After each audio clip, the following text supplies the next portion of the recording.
स्वागत है आप सभी का आपके प्रोग्राम कॉफी पर कुरुक्षेत्र में। हूं सौरभ शर्मा और उसकी तरह बातें करेंगे खुलकर, वो बताएंगे आपको जो कोई और नहीं बताता। देखिए अब समय हो रहा है 6 बज गया है। इसका मतलब बिहार में पहले फेज के इलेक्शन के लिए प्रचार खत्म हो चुका है।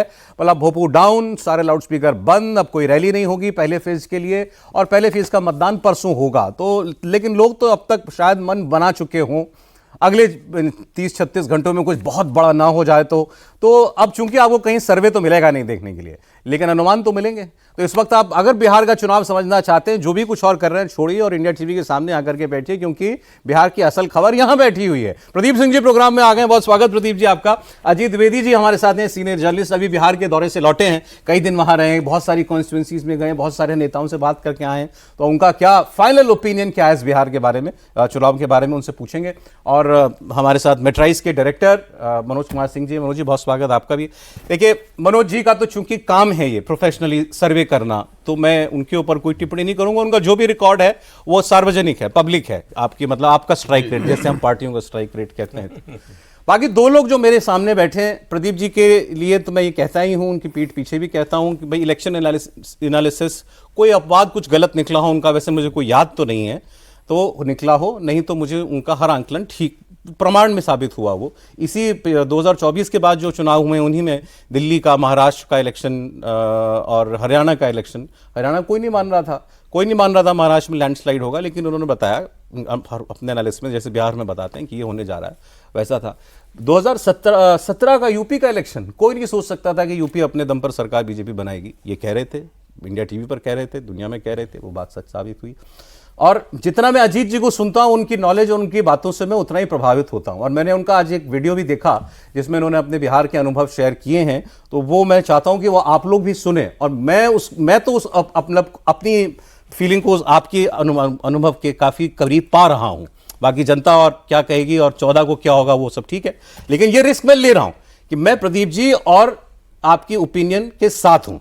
ठीक, मैं भी कहता हूं जिसकी मतलब मुझे तो लग रहा है कि ये जो बोल रहे हैं वो ठीक बोल रहे हैं।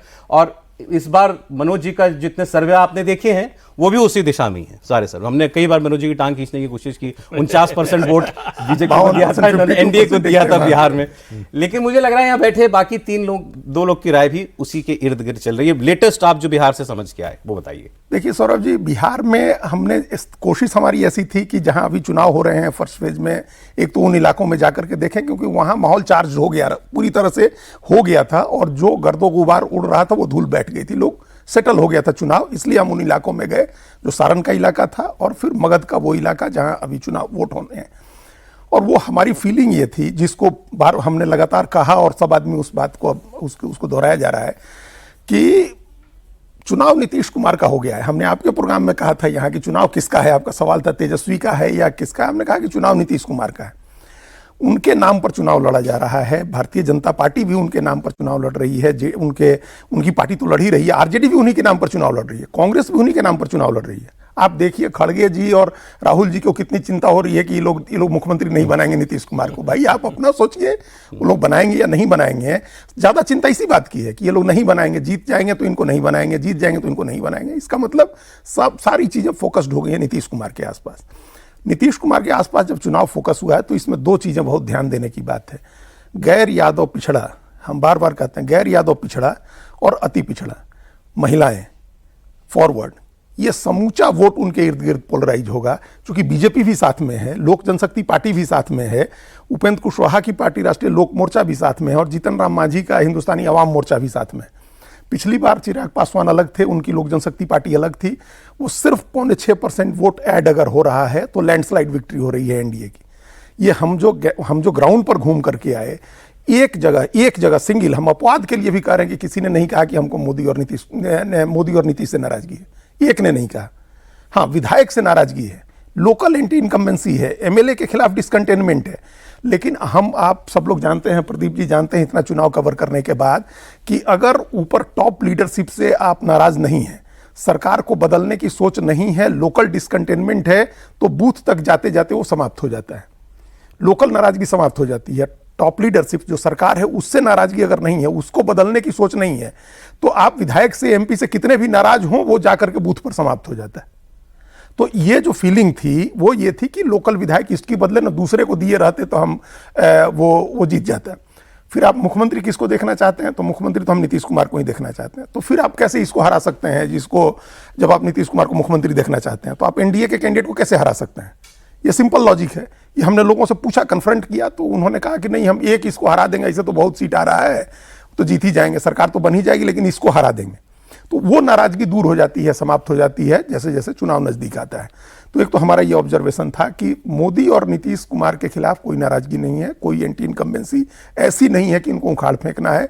लोकल डिसकंटेनमेंट है, लोकल एमएलए के खिलाफ थोड़ी नाराजगी है, जो लगभग उसको दूर करने की कोशिश पहले हो चुकी है, और अब अगले 36 घंटे में वो और उसको दूर कर लिया जाए। और अगर चिराग का वोट आ गया, ट्रांसफर हो गया, तो लैंडस्लाइड होगा ही, क्योंकि चिराग पासवान का जो 5.6% वोट उनको मिला, 5.66% वोट प्रिसाइजली, उस वोट में उनका वोट कम था। देखिए, हम ये बहुत जिम्मेदारी से कह रहे हैं कि चिराग पासवान को पासवान का सारा वोट नहीं ट्रांसफर होता है। ऐसा नहीं है कि वो चिराग नीतीश कुमार के खिलाफ लड़ रहे हैं तो सब पासवान उनको दे देगा।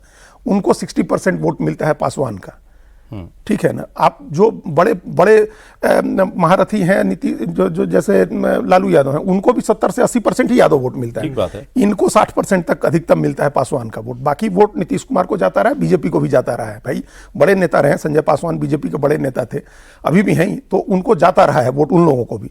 इसलिए उस 5.66% में जितना वोट चिराग पासवान का था, उससे ज्यादा वोट बीजेपी का था, क्योंकि बीजेपी के मैक्सिमम नेता उनके टिकट से चुनाव लड़ रहे थे, फॉरवर्ड नेता उनके टिकट से, तो वो वोट आएगा ही, आपको वो आना ही आना है। वो वोट पूरी तरह से लैंडस्लाइड शब्द इस्तेमाल किया था। अभी लैंडस्लाइड इसलिए कह रहे हैं क्योंकि 37% पर पिछली बार एनडीए थी, 37% पर महागठबंधन था, और महागठबंधन में कोई वोट ऐड नहीं हो रहा है।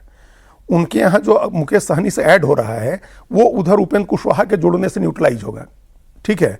और ये 5.66% ऐड होने का मतलब है 43 से 44% वोट एनडीए को, और उनका 37% वोट, 5 से 6% वोट का अंतर है।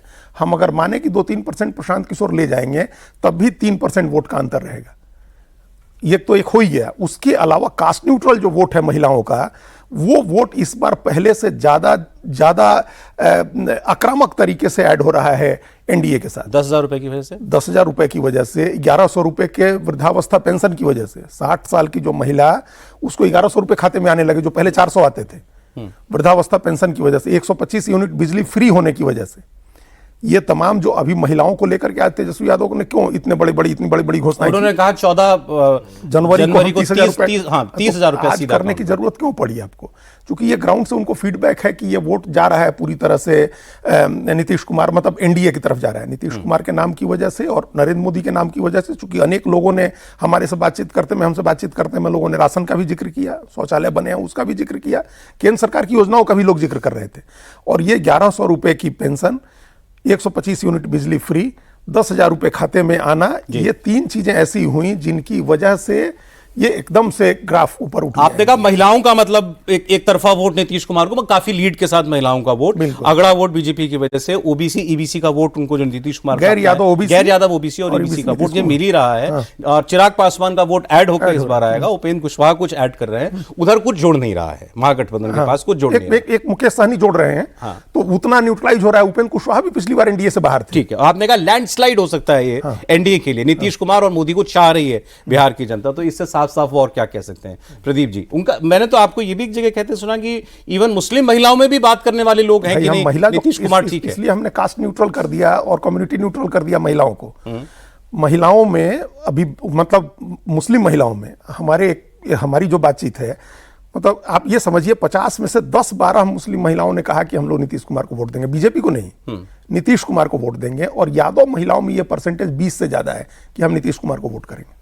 सर, कभी तो नीतीश कुमार लायबिलिटी लग रहे थे, एक वक्त ऐसा था, और अब हम ये देख रहे हैं कि बिल्कुल ठीक बात है, ऑपोजिशन सारा इस प्रचार में लगा है कि नीतीश नहीं बनेंगे मुख्यमंत्री, या बीजेपी उनको नहीं बनाएगी। राबड़ी देवी से आज पूछा गया कि नीतीश जी की तबीयत ठीक नहीं है, रिपोर्टर को लेगा यही बोलेंगे, हाँ वो कहाँ सीएम है, उनको तो सब चला रहा है इधर से। नहीं, नीतीश जी ठीक रहे, स्वस्थ रहे, हमारी शुभकामना है, बढ़िया से अपना प्रचार करें, हमारे दुश्मन थोड़ी है। ये राबड़ी देवी का कॉमेंट था। नहीं, आप देखिए, कोई चुनाव आपने देखा होगा कि अपने विरोधी जो सत्ता में है 20 साल से, उसको मुद्दा बनाए विपक्ष, मुद्दा पॉजिटिव कि इनको मुख्यमंत्री नहीं बनाएंगे। अरे भाई, बनाएंगे नहीं बनाएंगे उनके गठबंधन का मामला है, आप अपने गठबंधन की बात कीजिए। एक बात। दूसरा, मैं शुरू से मेरा मानना है कि ये चुनाव 2010 के विधानसभा चुनाव जैसा है। कुछ फैक्टर्स जो है, जो फर्क आया है, 2010 में लालू यादव इतने कमज़ोर नहीं हुए थे। 2005 में मतलब 2 चुनाव हुए थे, मई और नवंबर, हराया था और बड़ी मुश्किल से जो है एनडीए की सरकार बनी थी।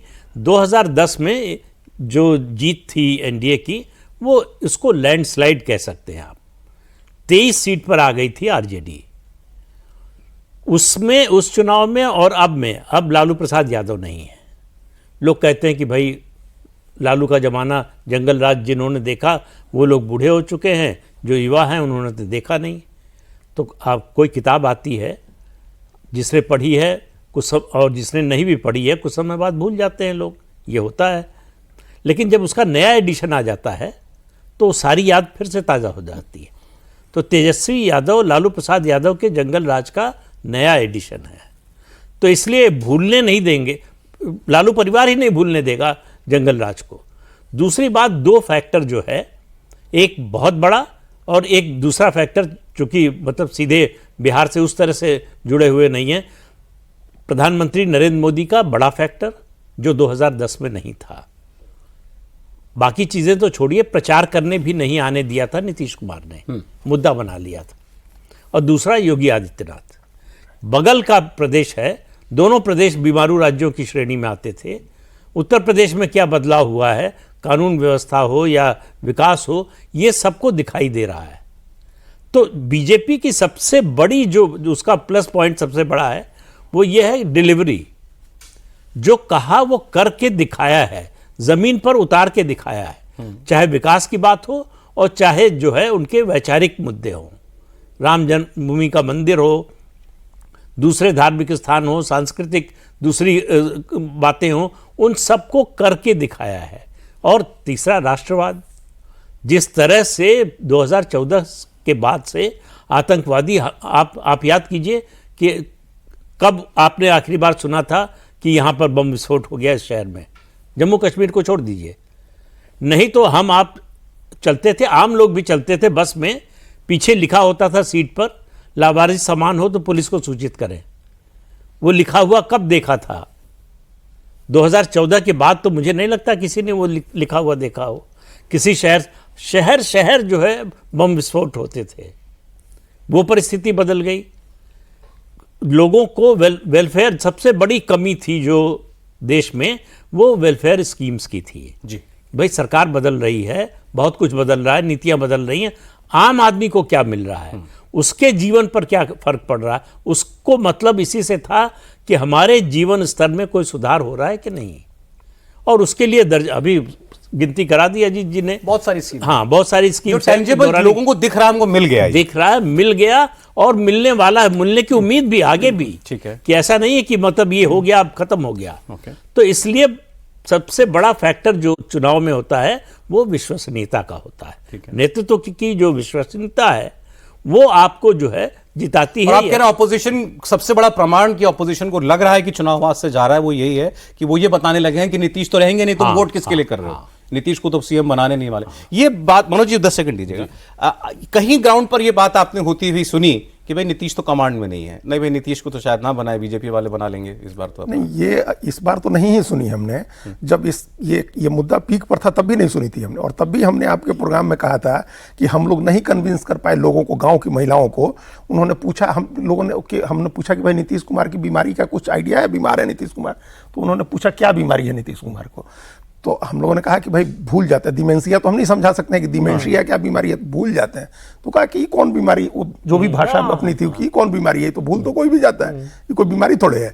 हम लोग को सारी चीजें मिल रही हैं, काम सरकार का सारा हो रहा है, बीमारी मुद्दा था ही नहीं कभी भी, ये ग्राउंड पर चर्चा भी नहीं था ही नहीं, ये एक इंटेलेक्चुअल डिबेट है, नहीं भूल रहे हैं तो हम कैसे? मैंने आज एक ऐसे एक लड़के की बात सुनी, यही सवाल किसी ने किया, तो कोई यूट्यूबर घूम रहे थे कि भाई कह रहे नीतीश जी बीमार है, ये एग्जैक्टली ये वर्ड इस्तेमाल किए कि भूल जाते हैं, वो तो क्यों कह रहे हैं भूल जाते हैं, तो क्या हमारे घर में बूढ़ा बाबा भूल जाता है, घर से निकाल देते हैं, वही तो नहीं निकालते। तो मतलब मेरे पिताजी बुजुर्ग हो जाएंगे, कोई भूल जाने लगेंगे तो मैं घर से निकाल दूंगा। भूलने को लोग बीमारी नहीं मानता, नहीं कोई बीमारी नहीं मानता कि भूल गए, तो ये मुद्दा भी नहीं चल रहा।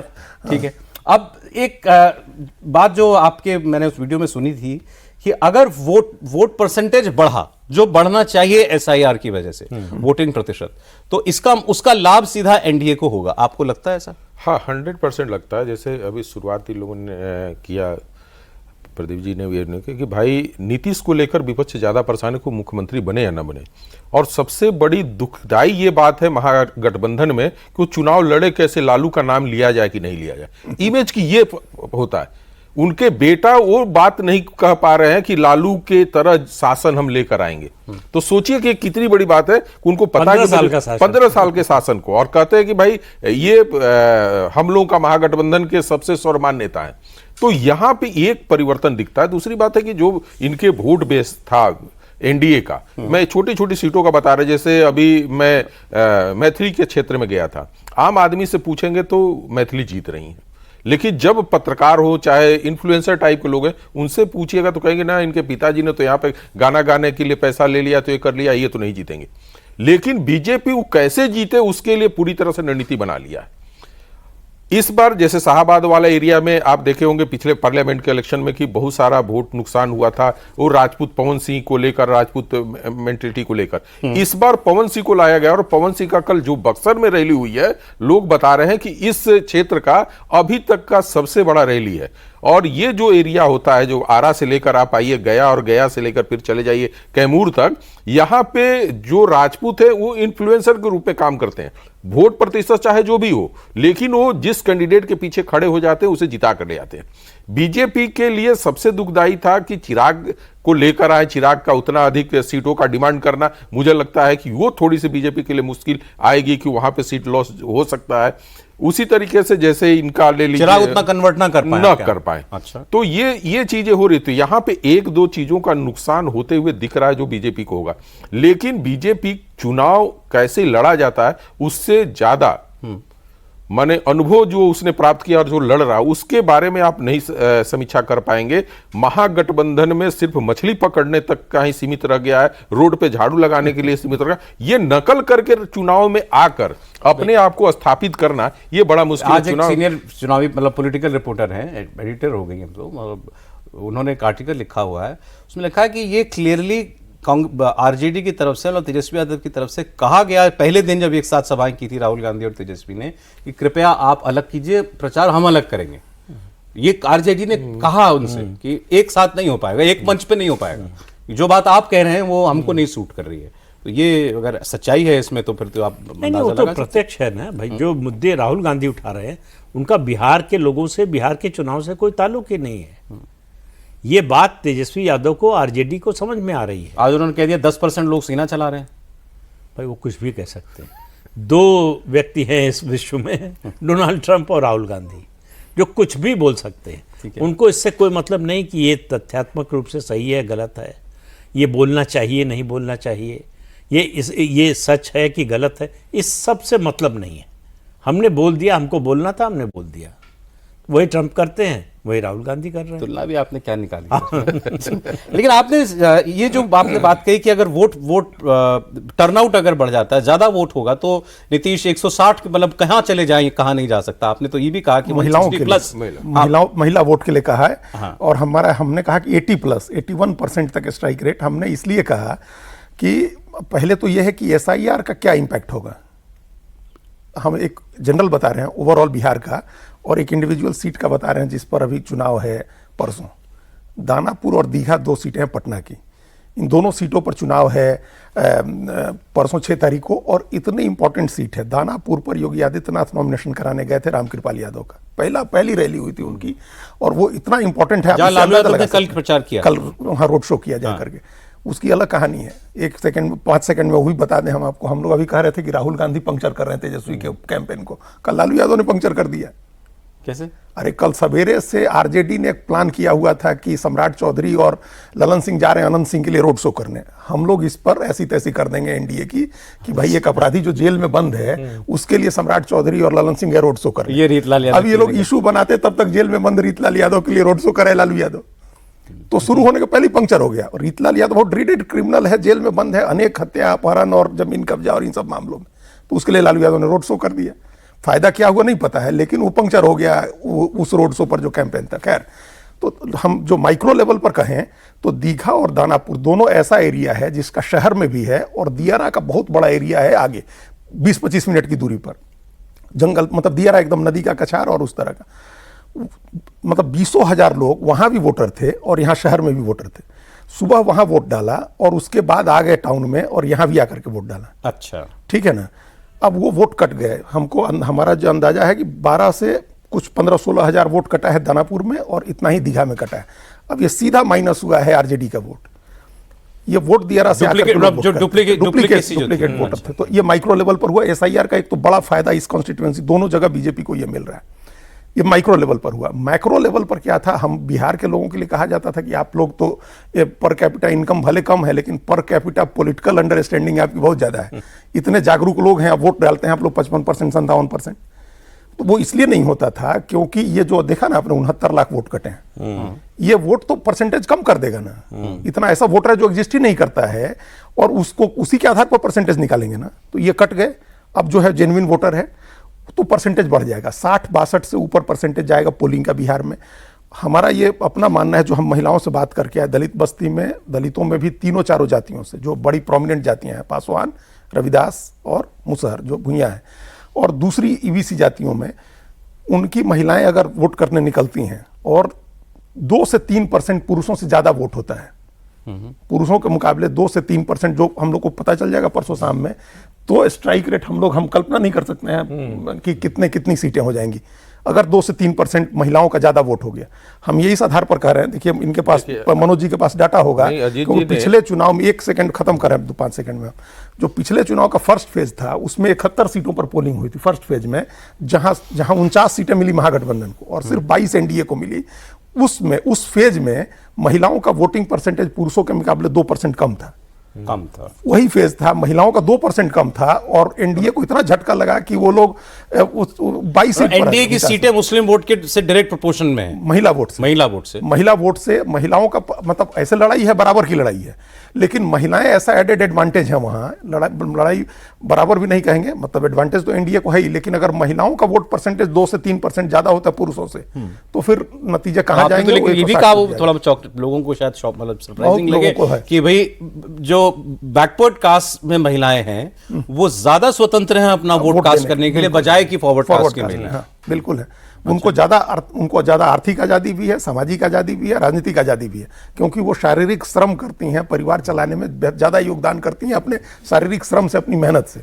और सरकार की योजनाओं से उनको लाभ मिलता है, उनको ज्यादा लाभ बढ़ रही है, उनकी आर्थिक स्वायत्तता ज्यादा। रियल एक्स फैक्टर तो ये है, वो है कि वो ज्यादा वोट करेंगी और वो ज्यादा वोट करेंगी और स्वतंत्र रूप से वोट करेंगी। आप कुछ कह रहे थे? नहीं, मैं वही कह रहा था कि जब हम लोग 49% तक का वोट परसेंटेज में लेकर गया था बीजेपी एनडीए को लेकर, तो कुछ चीज़ों पर विवाद था कि इतने परसेंटेज वोट कैसे आएंगे। तो मैं आपको बार बार ये कहता था कि सिर्फ आप ये मत सोचिए कि चिराग पासवान का जो वोट है वो आएगा और वो सेड पे हम 37% से लेकर 42-44%। जब भी कभी विभाजन होता है वोटों का, तो हर पार्टी का एक अलग वोट बिखर कर दूसरे जगह चला जाता है, और जब आप उसको साथ लड़ना शुरू करेंगे तो आने के साथ साथ वो दूसरे जगह से भी वोटों को लेकर आते हैं। तो इसलिए क्या होता है कि हम सिर्फ उस 8% को जोड़कर न करें, और इतना तय है कि इस बार महागठबंधन और एनडीए में वोट परसेंटेज का भी बहुत बड़ा डिफरेंस दिखेगा, कि ऐसा नहीं है कि पिछली बार जैसे पॉइंट में 2% के कारण ऊपर नीचे हुआ था, इस बार उस तरह का नजर आते हुए कह रहे हैं 4-5% मिनिमम। प्रशांत किशोर अगर 2% ले भी जाए तो भी 3%। देखिए, प्रशांत किशोर एक बार फैक्टर बने थे बिहार में, लेकिन जैसे जैसे चुनाव आता गया, मेरे हिसाब से प्रशांत किशोर आज के डेट में बिहार की पॉलिटिक्स से धीरे धीरे वो साइड होते चले गए। अब लोगों को यह लगता है कि हम सरकार चुनने के लिए दे रहे हैं, न कि किसी को सरकार बनाने के लिए बहुमत दे रहे हैं कि जाकर आप बार्गेनिंग करें। प्रशांत किशोर ने 3-4 बातें कहा था और उन सारी बातों को मैं मानता हूं। उन्होंने कहा या तो मैं 10 सीट आऊंगा या तो 150 आऊंगा। तो आप 10 मान रहे हैं? मैं 10 नीचे मान रहा हूं। सेकंड, उन्होंने बोला था कि तेजस्वी नहीं बनेंगे। हम तो मानते हैं 1 सीट मिल जाए बड़ी बात होगी। मैंने पिछली बार बोला था सौरव जी से कि एक उनसे पूछ लिया जाए प्रशांत किशोर से कि वो 243 में से कोई ऐसी सीट बताएं जहां पे किसी को खड़ा कर अपने चेहरे पे चुनाव जिता सकते हैं। जब आपकी अपने को नहीं जीता पा रहे हैं, मैदान से भाग गए। लेकिन एक चीज हम सर बार बार सुन रहा हूं, वही मनोज जी जैसे जो लोग सर्वे कर रहे हैं कि एक सेक्शन खास तौर पर अगड़े वोटर्स का जो है और उसमें भी ब्राह्मण वोटर्स का, वो उनको पसंद कर रहा है, ऐसा लग रहा है आपको? देखिए, ऐसा है कि वो सेफोलॉजिस्ट हैं, यही काम जिंदगी भर किया है। वो इलेक्शन मैनेजमेंट नहीं करते, वो परसेप्शन मैनेजमेंट करते हैं, नैरेटिव का मैनेजमेंट करते हैं। जिन पार्टियों के लिए भी काम करते हैं तो उनको मालूम है कि कैसे होता है ये। उनको मालूम है बिहार में कौन कौन सी कंपनियां या कौन कौन से संगठन जो है सर्वे कर रहे हैं। तो जो आम आदमी पार्टी करती थी 2015 में कि जहां माइक हो वहां पहुंच जाओ, बढ़ चढ़ कर बोलो, तो सब तरह आम आदमी पार्टी दिखाई दे। ये जो आपको परसेंटेज दिखाई दे रहा है, ये केवल वो भ्रम है कि वो उनको भाई सवाल ये है कि जिस पार्टी का कोई अस्तित्व नहीं इस चुनाव से पहले, स्टेट की भी रजिस्टर्ड रिकॉग्नाइज्ड पार्टी नहीं है, जिसका कोई अब एक एमएलए एमपी कभी हुआ नहीं, जो कभी चुनाव, उसका अध्यक्ष कभी चुनाव लड़ा नहीं, उस पार्टी को पसंद करने वाले इतने लोग कहां से अचानक आ गए? और इस तरह से राजनीति में इस तरह से होता भी नहीं है। नॉन स्टार्टर मान रहे हैं? नॉन स्टार्टर, अरे अरविंद केजरीवाल तो यहां दिल्ली में सत्ता में थे, हरियाणा में क्या हुआ, उत्तराखंड में क्या हुआ, उत्तर प्रदेश में क्या हुआ, महाराष्ट्र में क्या हुआ, आप एक एक करके गिनते जाइए। पंजाब और दिल्ली के बाहर कहीं कुछ चला उनका, जबकि दुनिया भर में नाम हो गया था। तो पीके कोई फैक्टर ही नहीं है आपके साथ? मेरे हिसाब से कोई फैक्टर नहीं है, उनकी कहानी एक शुरू और होने बात से बता पहले दें। खत्म हो गई। इनसे पहले इनका पीके को लेके तो पूछ लूं, इतना आप लोगों से मिले, पीके का कुछ नहीं बिहार में? नहीं, एक तो क्या है, उनकी जो कुछ स्ट्रेटजी अभी बदली है, ये पिछले जब कैंडिडेट अनाउंस करने के बाद कुछ स्ट्रेटजी बदली है।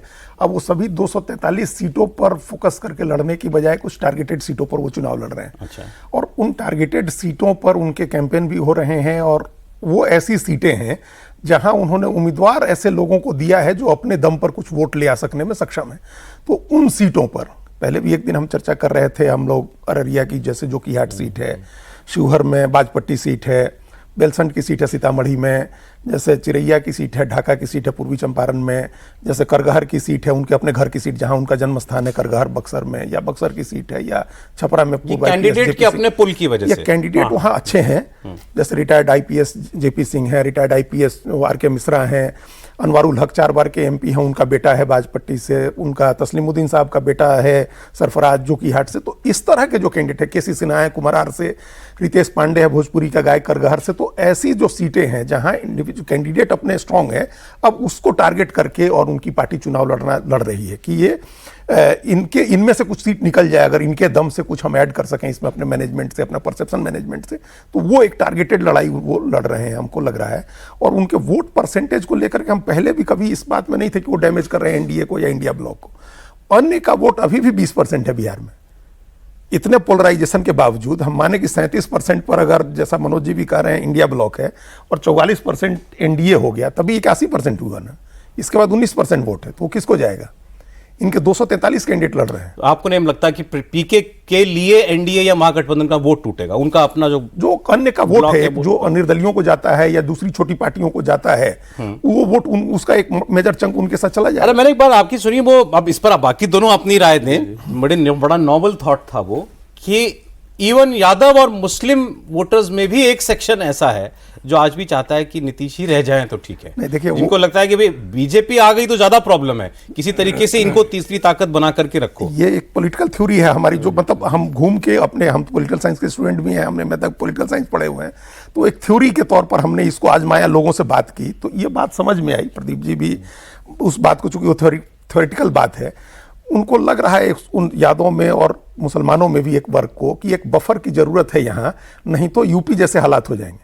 देखिए 18% मुसलमान है बिहार में, और अगर उस आधार पर पोलराइजेशन हुआ तो यूपी टाइप का ऐसा पोलराइजेशन, यूपी में भी 19-20% मुसलमान है, 19% के करीब, इतना ही है ना, 19-20%। तो वो 18% में ऐसा पोलराइजेशन होगा कि उस पोलराइजेशन में फिर बीजेपी कभी नहीं हटेगी, और फिर योगी आदित्यनाथ टाइप का एक बहुत हार्डकोर कोई लीडर आ जाएगा जैसे गिरिराज सिंह है, और फिर उसके बाद फिर कभी। तो आपकी थ्योरी ये है कि यादव और मुसलमानों में से भी इस बार ज्यादा वोट सेक्शन ऐसा है जो जेडीयू को जिंदा रखना चाह रहे हैं, ठीक है, बीजेपी को नहीं, वो जेडीयू को वोट करेगा, वो जेडीयू को वोट करेगा। हमने इसी कार्यक्रम में एक किस्सा सुनाया था 2010 का, उसको फिर से सुना रहे हैं। लालू प्रसाद यादव को लग रहा था कि नीतीश कुमार को मुस्लिम वोट जाएगा, तो उन्होंने देवबंद से कुछ मौलानाओं को बुलाया, भागलपुर में बैठक हुई। जितने बिहार के माने जाने माने मुस्लिम नेता थे, सबको बुलाया गया और कहा गया कि नीतीश कुमार तो आरएसएस के साथ चले गए, बीजेपी के साथ चले गए, उनको कैसे मुसलमान वोट देगा। तो मुसलमानों ने कहा कि ये आवाज़ सुनाई दे रही है आपको, ये करघे की आवाज़ है। 15 साल तक हम लोग लालू जी से कहते रहे बिजली दे दीजिए, नहीं दिया। नीतीश कुमार आए, बीजेपी के साथ हैं कि आरएसएस के साथ हैं, इससे हमको मतलब नहीं, बिजली मिल रही है, हमारा घर चल रहा है। जिंदा रहेंगे तो हिंदू मुसलमान कर लेंगे, जिंदा ही नहीं रहेंगे तो काहे का हिंदू काहे का मुसलमान। तो ये इनकी जो थ्योरी है वो साबित करती है इसी को कि पहला सवाल जो है सर्वाइवल का होता है कि हमारा सर्वाइवल किधर है, वो नीतीश के साथ, वो नीतीश के साथ है। ठीक है। तो उन्होंने नीतीश कुमार को बीजेपी के साथ 20 साल आजमा लिया, कोई ऐसा नहीं कि पहली बार अलायंस होने जा रहा है। ठीक बात है। चलिए सर, मैं आपसे ये तो नहीं पूछ सकता आपका सर्वे का क्या नंबर है, सर्वे क्या कह रहा है, अब तो प्रचार नहीं, ये खत्म हो लेकिन गया। मनोज जी तो मुस्लिम और यादव वोटर्स के बीच में इन्होंने डाटा लिए होंगे ना, क्या उनकी महिलाएं और उनके लोग क्या कह रहे हैं। यादव की जो महिलाएं हैं वो पूरी तरह से पुरुष वोटरों को तो प्रभावित कर रही हैं। ये बिहार में दिख रहा है कि उस तरह का, देखिए क्या है कि मतलब वो नीतीश के साथ जाना चाह रही हैं। उनको लग रहा है कि सरकार में पिछले जितने सालों से, 15 सालों से, 17 सालों से जो शासन है नीतीश की, उससे काफी स्टेट में चीजें बदलते हुए दिखी है। एक चीज ध्यान देना होगा हम लोगों को, चुनाव के समय जिस तरह से प्रशांत किशोर के बारे में कहा गया कि भाई ये किस तरह से वोट काट सकते हैं, नहीं कर सकते हैं। अब क्या है कि बिहार का चुनाव एक तरफा नहीं कहा जा सकता, लेकिन सीट टू सीट फाइट तो जरूर हो रहा है, लेकिन उसमें सबसे ज्यादा कहीं हमें निकलते हुए दिख रहा है तो एनडीए फोल्डर को ज्यादा बेहतर दिख रहा है। एनडीए फोल्डर ने किया क्या है कि अपने जितने भी, चाहे उसके अलायंस को भी टिकट दिया है, तो वहां पे बीजेपी के कार्यकर्ता बैठकर वो तय कर रहे हैं कि यहां से कैसे जीत कर आए। ये महागठबंधन में बहुत बड़ा कठिनाई है कि कांग्रेस के लोग नहीं चाह रहे हैं कि आरजेडी को उतना जोर, चूंकि जिस तरीके से कांग्रेस को साइड किया है इन्होंने, तो कांग्रेस के जहां भी कार्यकर्ता हैं वो पूरी तरह से आरजेडी के साथ लगे नहीं दिख रहे। लेकिन यहां पे तय करते हुए आप गठबंधन में, जैसे मैंने बता दूं, सासाराम में उपेंद्र कुशवाहा की पत्नी को दिया गया है, वो सीटें बीजेपी की फंसी हुई है, लेकिन बीजेपी के लोग चाहते हैं कि वहां पे किस तरीके से सीट को निकाला जाए और उस पर काम करें। चलिए मनोज जी, आप देखिए ये प्रोग्राम लोग याद रखेंगे, हमने ज्यादा याद दिला भी दिया उनको, तो 14 को फिर बताना पड़ेगा उनको कि जो आप कह रहे हैं वो हुआ तो नहीं हुआ तो। चलिए फिर ये बात रही तब के लिए। आज इतना ही कॉफी पर कुरुक्षेत्र में। प्रदीप जी बहुत शुक्रिया आपका, बहुत धन्यवाद। अजीत जी आपका, मनोज जी बहुत शुक्रिया।